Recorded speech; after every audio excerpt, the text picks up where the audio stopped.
Kādā tālā karaļvalstī dzīvoja karalis un princese. Cik te ir skaisti! Dzīve ritēja rāmi un paredzami. Pavalsnieki gatavojās karaļmeitas kāzām. Labāk, lai viņš ir tāds, kā nevar iedomāties. Bet kā tu zināsi, ka viņš ir tāds, kā nevar iedomāties, ja nevar to iedomāties? Visu var iedomāties.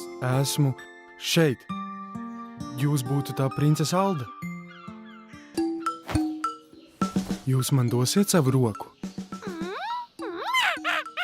Un kuru roku tad jūs gribētu? To, ar kuru es varu kļūt par karali.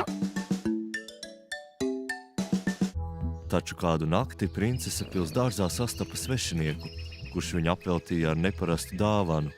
Kas tev uz sejas? Asara? Vai tev kāds nodarīs pāri?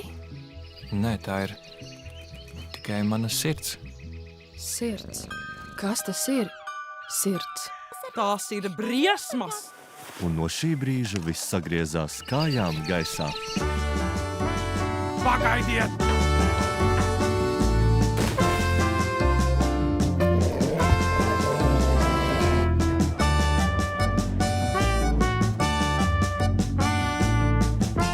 Latvijas animācijas klasiķes, režisores Rozes Stiebras jaunā filma Sirds likums.